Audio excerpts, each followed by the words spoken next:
When you're talking about this hole, the pictures and video don't really do it justice, so let me help you.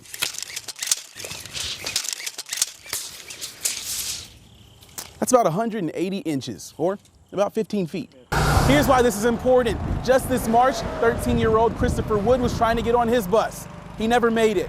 Troopers say he was crossing Highway 86 when a speeding driver drove past his stopped school bus and hit him. Amazingly, he survived. As Arthur has begun to show its face, and it appears to be an ugly one, people are changing their minds. So begins the biggest week of practice for the Panthers all season. As for the fans, they're already turning their attention to a Super Bowl win. I heard a lot of complaints from people in this community, so I came to the school district for answers. People are saying they can see it from as far as I-40. So this is really a giant fire with a broad scope. But I want you to know a little bit more about what happened. Here's what police say went on around 1 o'clock this afternoon. Take a look over here. You're looking at US 29 South. Now, we are right off Peters Creek Parkway, and this is why this is important. Take a look. Police say that the SUV somehow rolled off of Peters Creek Parkway, hit the guardrail, and rolled down this hill before slamming into the home. Police have released a lot of new information here within the past hour or so. We now know Officer Nicholas Powell was shot several times, including once in the chest, but his bulletproof vest saved his life. Crews across the Triad hadn't even finished cleaning up last week's storm before they started looking toward the next wave of winter weather. And I tell you what, the key to beating the next storm might be right here under my feet. Duke fans got a chance to see the players on the court in an open practice, and I tell you what, the atmosphere there was electric. I'm taking the plunge, guys. This is just one of the many animals you can see. Abu is wired this morning. All right, use your handrail. There you go. Great job. Well, this is Oh my God. Great job. I hope I didn't make that look easy. It wasn't.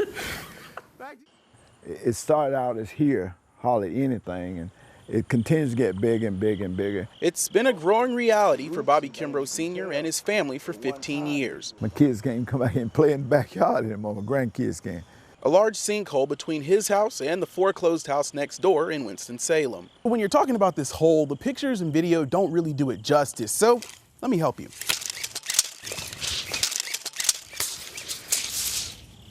That's about 180 inches, or about 15 feet. The city says it's about 27 feet across and 60 feet long. Kimbrough and his family have been waiting for the city to fix it, but the city says that's just not going to happen. We try to go out and you know, provide the utmost assistance that we possibly can in those situations, but we have to adhere as staff to the policy. That policy? The 70-30 rule.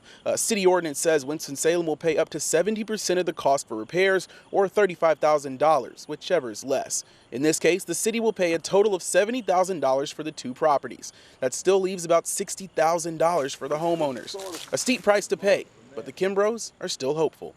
We'll keep praying that they come on in and get it taken care of. It wasn't the ride home one Greensboro woman expected. I'm just very shaken because I thought I was going to flip over and I'm going to die. She was getting off I-73 at Wendover. I just fell off the road. I lost control of the steering wheel and I just kind of fell on this ditch. She waited 45 minutes for help before an off-duty firefighter spotted her at the bottom of this hill. He was with his family, with his wife and two kids, and he actually rescued me. We really were busy to a point where we had, unfortunately, wrecks that were waiting to be investigated. It's the case all over the city. Cars whizzing by as neglected sedans and SUVs sit marked on the side of the road. And if your car gets stuck, there are a few rules you have to follow. There is a 24-hour window from the time that you leave a vehicle, the highway patrol or a municipality is tagged the vehicle. So 24 hours to move your car before highway patrol moves it for you, and you have to foot the bill. But that's only if your car is out of the way. If it isn't, we just have to examine each scenario to see if there is a potential hazard there. And if there is, sometimes we have to go ahead and tow the vehicle at that point. So getting stuck can cause damage to your car, your wallet, or worse. Fortunately, this case ended well. I thought I was going to flip over, but I guess I got lucky. Below the ash, below the dust. I just had to cry out loud. I thought it was lost. Memories. My dad always with a smile. The first thing my family was broken about was probably the loss of the pictures. In a scalding fire that filled the night sky, bent metal, destroyed a church. Pictures of a pastor were the only things to withstand the test of fire. I got something to show you. Pictures of Reverend Roger Lackey, the man who led the church for 41 years until his death just a year ago. And he still has a smile on his face. So he's still here, you know, in a sense. With its pastor watching over it, the church must now rebuild. This is something we thought would always be here. As sad as it is to see this church go, that's not our church. The people, they are the church. And our church is still intact. Intact and standing on a message. As he used to say, the Lord giveth, he taketh away. We won't be defeated. We'll rebuild. Wayside will come back stronger than ever. In Lexington, Patrick Wright, WFMY News 2. Every mile per hour over the speed limit they're going, it makes it farther for them to stop their vehicle. It is a rural area, but we can see as we're sitting here, it's a pretty steady traffic. It can be fast, too. This is Highway 86 in Caswell County. The speed limit's 55, and the roads? The roads are built different. They're not as wide. There's not as much room for error. Here's a scary thought. This is your kid's bus stop.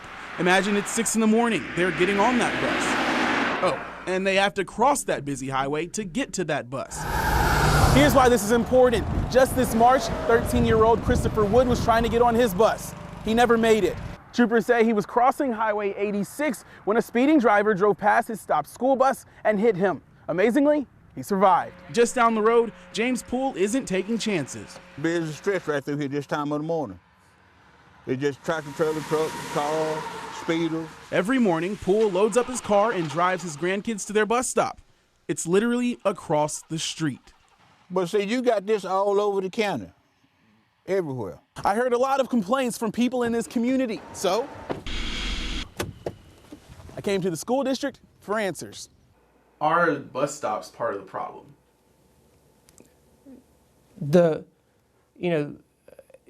are always opportunities that you would like to be improved on the bus stop location. Anytime you're crossing a road, that's not ideal, and we try to minimize those as much as possible. Dr. Brock Womble is the superintendent for Caswell County's schools. He says the school district decides bus stops each summer, and the process starts with a computer.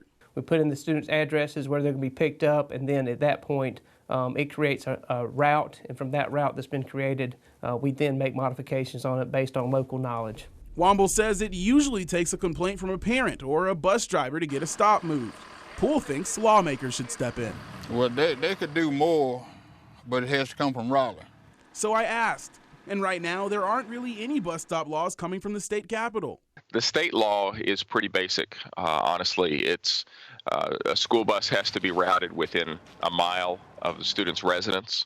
Derek Graham is with the State Department of Public Instruction. He says the law leaves decisions about bus stops up to individual districts. He says there isn't much the state can do, so for now, kids will keep crossing Highway 86 until someone makes a real change. In Caswell County, Patrick Wright, WFMY News 2.